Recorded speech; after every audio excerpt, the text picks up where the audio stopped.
Hey guys, அஸ்ஸலாமு அலைக்கும் வரஹ்மத்துல்லாஹி வபரகாத்துஹு. Welcome back to my channel. இன்றைக்கி நம்ம வீடியோவில் மினி விலாகோட சேர்த்த மாதிரி மட்டன் முர்த்தப்பா எப்படி செய்கிறதுன்னு பார்க்கலாமா. மார்னிங் எழுந்திரிச்சதுமே நேந்திர பழத்தை காய வச்சுட்டு கார்டனில் உள்ள ஃப்ரூட்ஸ் எல்லாமே பறித்து எடுத்துகிட்டு வந்து வச்சாச்சு. அதுக்கப்புறம் பார்த்திங்கன்னா நம்ம ஆர்டர் பண்ணியிருந்தால் மட்டன் வந்துருச்சு. இந்த 3/4 கிலோ ஆர்டர் பண்ணியிருந்தேன். எல்லாமே தை பீசஸாக வேணும்னு கேட்டு அதே மாதிரி பர்ஃபெக்டாக கொடுத்து விட்டுருந்தாங்க, போன்ஸ் எதுவும் இல்லாமல். அப்புறம் மார்னிங் பிரேக்ஃபாஸ்ட்டே இன்னும் நான் முடிக்கல. அதுக்குள்ளே பார்த்திங்கன்னா மதியானம் லன்ச் டைம் ஆகிடுச்சு. மாமி வீட்டிலேருந்து கட்டி சோறு, அப்புறம் மட்டன் ஃப்ரை, அப்புறம் உருளைக்கிழங்கு காண்டா இதெல்லாமே செஞ்சு கொடுத்து விட்ருந்தாங்க. என் சிஸ்டரும் அப்புறம் அக்கா பையனும் 2 பேருமே சாப்பிட்டுட்டாங்க. நானும் என் மாமா காலையில் உள்ள பிரேக்ஃபாஸ்ட்டே இன்னும் முடிக்கல. இனிமேல் தான் சாப்பிட்ணும். டேரெக்டாக லன்ச் சாப்பிட்ற வேண்டியதான். இதுவெல்லாம் நம்ம வீட்டில் காய்ச்சது தான். ஆப்பிள் அண்ட் ஆரஞ்சு தவிர்த்து அது எல்லாத்தையும் எடுத்து வச்சாச்சு. எடுத்து வச்சுட்டு நம்ம ஆர்டர் பண்ணியிருந்த வெஜிடபிள்ஸ் அண்ட் எக்ஸ் கூட வந்துருச்சு. இப்போ நமக்கு நிறைய குவான்டிட்டிக்கு நம்ம ஃபுட் மேக் பண்ண போகிறோம், முர்த்தப்பா. ஸோ நம்மளுக்கு 10 முட்டையாச்சும் தேவைப்படும். நான் 20 முட்டை ஆர்டர் பண்ணியிருந்தேன். அது எல்லாமே எடுத்துகிட்டு கொடுத்துட்டாங்க.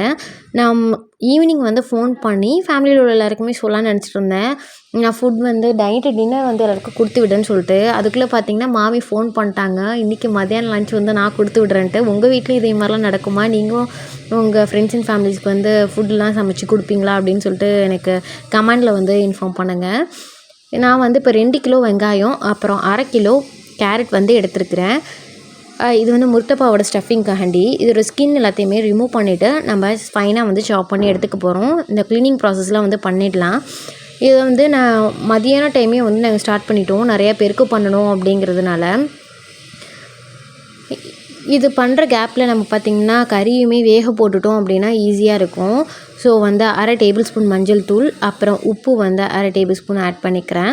இது கூடவே இஞ்சி பூண்டு பேஸ்ட் 2 டேபிள் ஸ்பூன் ஆட் பண்ணி தண்ணி ஊற்றி இதை வேக வச்சு எடுத்துக்கலாம். இல்லை வேறு எந்த மசாலாவுமே நான் ஆட் பண்ணலை. பிகாஸ் நம்ம ஸ்டஃபிங் பண்ணும் போது மசாலாஸ் ஆட் பண்ணோம் இல்லையா, ஸோ வேக வச்சு மட்டும் நல்லா எடுத்துக்கலாம். இப்போ இது எல்லா வெங்காயத்தையுமே க்ளீன் பண்ணிவிட்டு கேரட்டையும் க்ளீன் பண்ணிவிட்டு நம்ம கட் பண்ண ஸ்டார்ட் பண்ணிடலாம். நீங்கள் ஈவினிங் முர்த்தப்பா நைட்டு செய்ய போகிறீங்க அப்படின்னா ஈவினிங்கே பண்ண ஆரம்பிச்சிருங்க. நீங்கள் அதிக குவான்டிட்டி பண்ண போகிறீங்க அப்படின்னா மதியானமே ஸ்டார்ட் பண்ணிவிடுங்க.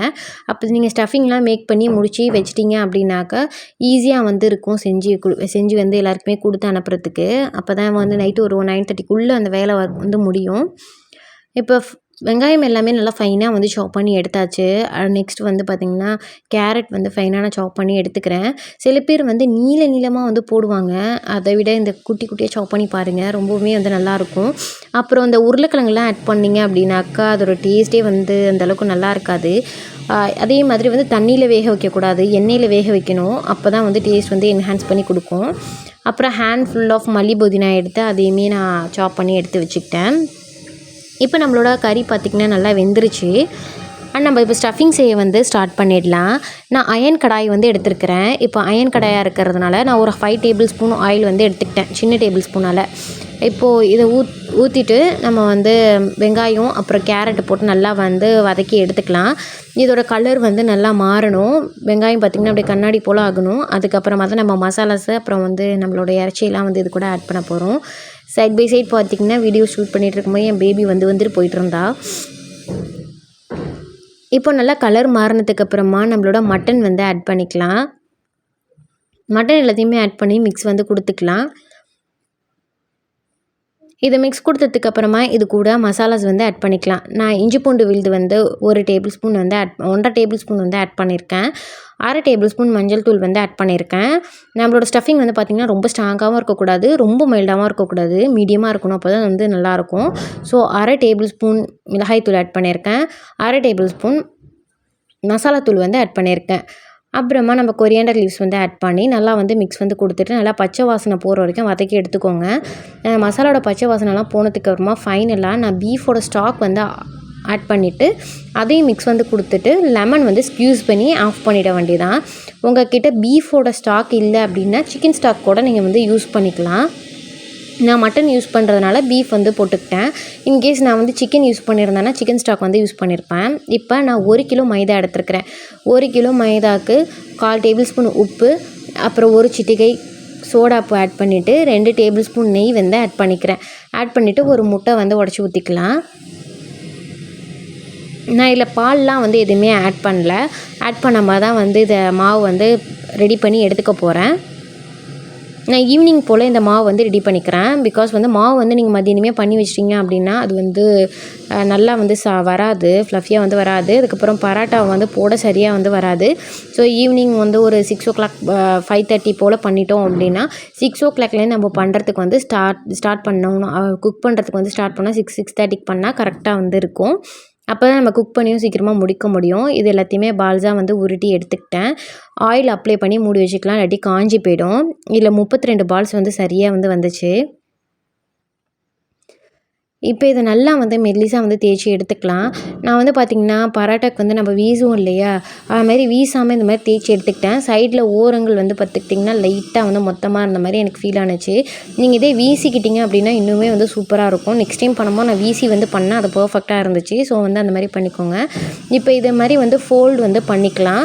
ஸ்டஃபிங் வைக்கும் போது ஒரு 3 tablespoon அப்படி இல்லாட்டி 2 tablespoon ஸ்டஃபிங் மட்டும் வச்சா போதும். அப்போ தான் பர்ஃபெக்டாக இருக்கும், ஷீலாகவும். அப்படி இல்லாக்கட்டி வெளியே வந்துடும். ஸ்டஃபிங் வெளியே வந்துச்சு அப்படின்னா நல்லா இருக்காது. மேலே வந்து மாவு நல்லா வளர்த்திட்டு அது மேலே லைட்டாக எண்ணெய் தேய்ச்சிக்கோங்க. அப்போ தான் வந்து பர்ஃபெக்டாக வந்து இருக்கும்.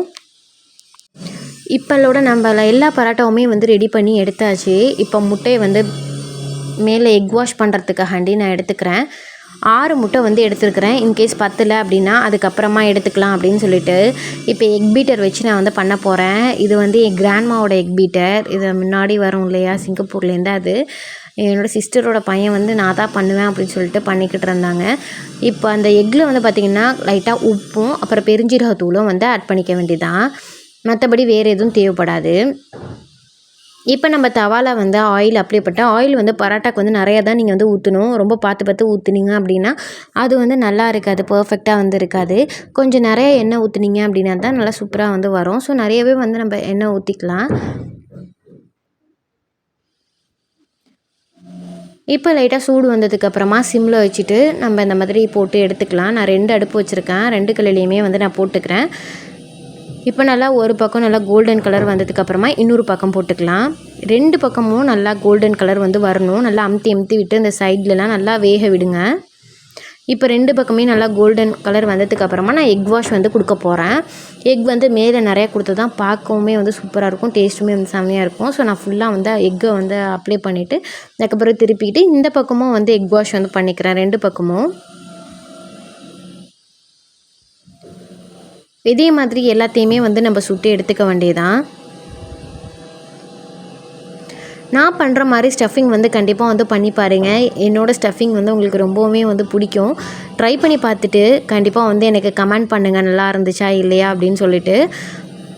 நான் பண்ண குவான்டிட்டிக்கான ஸ்டஃபிங் வந்து காலி ஆகிடுச்சு. நான் அகெயின் வந்து நான் பண்ணிட்டு தான் வந்து நான் எல்லாருக்கும் வீட்டுக்கும் கொடுத்து விட்டுட்டு நாங்கள் அகெயின் பண்ணி வந்து சாப்பிட்டோம். இப்போ நம்ம சுட்டுட்டு இருக்கும் போதே அதிலே என் தம்பி வந்து வேணும்னு கேட்டு நடுவில் எடுத்துகிட்டு போயிட்டான். இப்போ நம்ம எல்லாத்தையுமே அரேஞ்ச் பண்ணி வீடியோஸ்லாம் எடுத்துகிட்டு ஃபேமிலிஸ்க்கு வந்து நம்ம ரெடி பண்ணி கொடுக்க வேண்டியதான். எல்லாருக்குமே 2 ஹேட் பேக்கில் வந்து நம்ம எடுத்து வச்சிடலாம். நமக்கு ஒரு ஹேட் பேக்கில் எடுத்து வச்சுட்டு மற்ற 2 ஹேட் பேக்லேயும் வந்து நம்ம பெரியம்மா வீட்டுக்கும் மாமி வீட்டுக்கும் 2 பேருக்கும் வச்சு கொடுத்துக்கலாம். இது ஒரு வீட்டுக்கு, இன்னொரு வீட்டுக்கு இன்னொன்று ஒரு இதை கூடையில் தூக்கி வச்சாச்சு. இந்த கூட என் மாம் வந்து பின்ன தான், அவங்க சின்ன வயசில் வந்து பின்ன தான். இந்த வீடியோ உங்களுக்கு பிடிச்சிருந்துச்சுன்னா லைக் பண்ணுங்கள், ஷேர் பண்ணுங்கள், மறக்காமல் சப்ஸ்கிரைப் பண்ணுங்கள்.